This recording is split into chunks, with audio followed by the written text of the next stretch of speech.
तो चलिए ब्रेक के बाद एक बार फिर से आपका स्वागत। साल 2014 जब प्रचंड बहुमत के साथ नरेंद्र मोदी ने देश की पहली बार कमान संभाली, तब से लेकर आज तक देश के हित में कई बड़े और ऐतिहासिक फैसले किए गए और इन तमाम फैसलों को अमली जामा पहनाने में मुख्य भूमिका निभाई गृह मंत्री अमित शाह ने।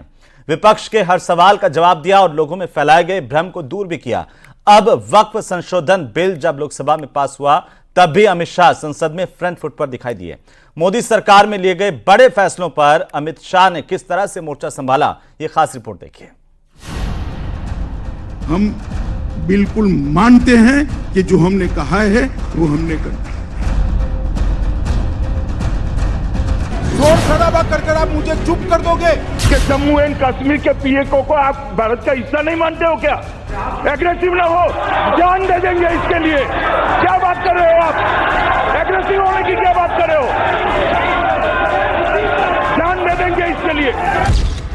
बीते 11 साल यानी जब से मोदी सरकार देश की सत्ता में आई, तब से लेकर आज तक मोदी सरकार के हर बड़े और कड़े फैसले को अमली जामा पहनाने का काम गृह मंत्री अमित शाह ने किया। अमित शाह ने कई ऐसे ऐतिहासिक फैसले लिए जिसकी चर्चा देश ही नहीं बल्कि विदेशी मीडिया की सुर्खियों में भी छाया रहा। ऐसा ही एक ऐतिहासिक कदम वक्फ बिल संशोधन लोकसभा में पास करवाकर मोदी सरकार ने एक बार फिर किया है। मान्यवर, यह बिल जमीनों की सुरक्षा प्रदान करेगी। मान्यवर, किसी की जमीन अब घोषणा मात्र से वक्फ नहीं बनेगी, उसको प्रोटेक्शन। मान्यवर, पुरातत्व विभाग और एएसआई की जमीन को हम सुरक्षा देंगे।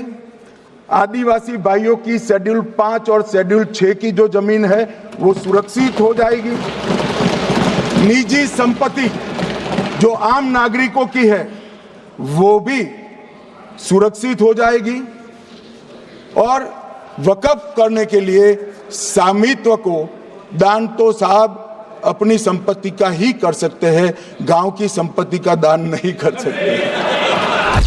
मोदी सरकार ने पिछले 11 सालों में कई बड़े फैसले लिए।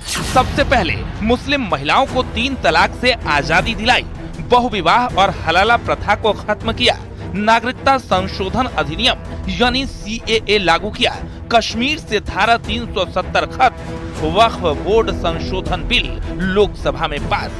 ये तमाम ऐसे फैसले थे जिसे सरकार ने देश के हित में, मुसलमानों के हित में बताया। हालांकि इन फैसलों के साथ विरोध के सुर भी उठे, लेकिन मोदी सरकार ने इसे सुधार और समानता की दिशा में बढ़ाए गए कदम बताया। सड़क से लेकर संसद तक अमित शाह ने विपक्ष के हर सवाल का जवाब दिया और जनता के सारे भ्रम दूर किए। भ्रम खड़ा किया जाता है कि ये एक मुस्लिम भाइयों के धार्मिक क्रियाकलापों के अंदर, उनके दान की हुई संपत्ति के अंदर दखल करने का है। ये बहुत बड़ी भ्रांति फैलाकर, माइनॉरिटी को डराकर अपनी वोट बैंक खड़ी करने के लिए किया जा रहा है। मोदी सरकार ने जो भी अहम फैसले लिए, चाहे वो कश्मीर का मसला हो या फिर 3 तलाक हलाला जैसी कुप्रथाएं, CAA हो या फिर वक्फ संशोधन बिल, विपक्ष ने इसका विरोध किया। कई मुस्लिम संस्थाओं ने विरोध किया, लेकिन आम मुस्लिम, खासकर जिसे सीधा लाभ हुआ, खासकर मुस्लिम महिलाएं और पसमानदा समाज ने इसे मोदी सरकार का ऐतिहासिक फैसला बताया। जम्मू कश्मीर जैसे जहां पत्थरबाजी होती थी, धारा 370 हटाकर एक झटके में देश को एक ऐसा समाज देने का प्रयास ये सरकार कर रही है। उसमें मुस्लिम समाज को जिस तरीके से गुमराह किया जा रहा है, ये वक्फ बोर्ड पे ये निश्चित तौर पे अभी इसमें राजनीति और हो गया। सबसे पहले मोदी सरकार ने 3 तलाक को खत्म कर मुस्लिम महिलाओं को इस कुप्रथा से मुक्ति दिलाई। इसके तहत होने वाले बहुविवाह और हलाला पर रोक लगाकर कड़ी सजा का प्रावधान भी किया, जिसका लाभ मुस्लिम महिलाओं को मिला। इस दौरान भी विरोध के सुर उठे। उस वक्त भी शाह ने विरोधियों को करारा जवाब दिया। मंदिर बनाने की बात आई तो इस देश के अंदर खून की नदियां बह जाएगी, मुसलमान रोड पर आ जाएगा, मुसलमानों का ये हो जाएगा, वो जहां ट्रिपल तलाक, फिर से डर, CAA आया कि मुसलमानों की नागरिकता चली जाएगी। जिन जिन ने भाषण किया है, एक मुसलमान की नागरिकता गई है तो बता दो। मुसलमान भी जानता है और मैं तो आपके माध्यम से देश के मुसलमानों को अपील करना चाहता हूं मान्यवर, मैंने बहुत झेला है। ये कहते थे कि सीए कानून मुसलमानों की नागरिकता लेने 2 साल हो गए, एक भी मुसलमान की नागरिकता गई है तो सदन के पटल पर रखी। कितना झूठ फैलाया इन्होंने। कश्मीर से धारा 370 हटाने को लेकर भी जबरदस्त विरोध हुआ। यहाँ तक कि हाल ही में हुए कश्मीर चुनाव के दौरान इसे खत्म करने की बात भी विरोधी दलों ने की, लेकिन धारा 370 हटने के बाद कश्मीर में विकास को नई दिशा मिली और कश्मीर के मुसलमानों को इसका सीधा लाभ हो रहा है। उस वक्त भी अमित शाह ने कहा था कि कश्मीर के लिए अगर जान देनी पड़े तो उसके लिए भी वो तैयार हैं। मान्यवर, धारा 370 हटाई, ये कह रहे थे मुसलमानों का ये हो जाएगा वो हो जाएगा, फिर से उमर अब्दुल्ला जीत कर आज शासन कर रहे हैं। आतंकवाद समाप्त हो गया, विकास शुरू हो गया, पर्यटन बढ़ गया। मान्यवर, एक कांग्रेस पार्टी और उसके साथियों ने मुसलमान भाइयों को डरा डरा कर अपनी वोट बैंक खड़ी करने का काम किया। हम नहीं डरा रहे मुसलमानों को, आप डरा रहे हो भाई।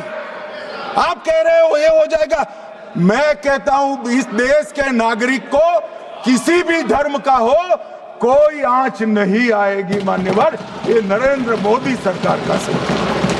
बात अगर सीएए की करें तो नागरिकता संशोधन अधिनियम से भारत के मुसलमान सीधे प्रभावित नहीं होते थे, लेकिन इसका भी व्यापक विरोध किया गया। सरकार ने इसे मुसलमानों के हक में बताया। रोहिंग्या हो या बांग्लादेशी जो अवैध रूप से भारत में मुसलमान के नाम पर घुस रहे थे और मुसलमानों का हक मार रहे थे, उसे रोकने की कोशिश थी। इसको लेकर भी तमाम भ्रम फैलाए गए। सीएए को एनआरसी से जोड़कर जगह जगह प्रदर्शन किया गया। उस वक्त भी अमित शाह ने ही इसका समाधान निकाला। हमारी मुस्लिम महिलाओं को इसमें बहुत फायदा मिलेगा, हर वर्ग को फायदा मिलेगा, और जो कि लोग कब्जा कर रहे हैं वक्फ बोर्ड की जमीनों पे, वो सब जमीनें छुड़ाई जाएंगी। ये वक्फ तरमीमी बिल में जो कुछ गवर्नमेंट वक्फ के हित में और गरीबों के हित में लाई है, हम उसका समर्थन करते हैं। अब वक्फ संशोधन बिल का विरोध भी देखने को मिल रहा है। मुस्लिम नेता इसे वक्फ की संपत्ति हड़पने की साजिश बता रहे हैं, तो विपक्ष इसे संविधान पर हमला। लेकिन सरकार का मकसद साफ है कि इस बिल में सुधार से मुस्लिम समुदाय की वक्फ की संपत्ति सुरक्षित रहेगी, बंद दर बांट करने वालों पर शिकंजा कसेगा। मोदी सरकार ही ऐसी सरकार है जिसमें मुस्लिमों को उनके अधिकार मालूम चले हैं, जिसमें 3 तलाक जैसा मुद्दा भी हुआ है, जिसमें सीए, एनआरसी और आज वक्फ संशोधन बिल, जिसमें मुस्लिमों को पता चलेगा, आम जनता को पता चलेगा कि उनके लिए कितनी बड़ी संपत्ति और कितना लाभ उनको उस संपत्ति से मिल सकता है। मोदी सरकार का आभार व्यक्त किया है कि मुसलमानों के विकास के लिए वो गंभीर सोच रख रहे हैं। पूर्व में उन्होंने 3 तलाक बिल पास करके मुस्लिम महिलाओं को सम्मान की लड़ाई दिलाई, और अब वक्फ संशोधन बिल पास होने के बाद जो गरीब मुसलमान उनके भी विकास का कोई रास्ता खुलेगा। धारा 370, 3 तलाक, हलाला, सीएए, वक्फ बिल तो पास हो चुका है। इसके आगे मोदी सरकार यूसीसी पर भी विचार कर रही है। मोदी सरकार इसे एक देश एक कानून के तौर पर लागू करने की तैयारी में है। उत्तराखंड में इसे लागू कर दिया गया है। कई राज्य भी इसे अमल में लाने की कोशिश में है। अगर ऐसा होता है तो वो भी एक ऐतिहासिक फैसला होगा।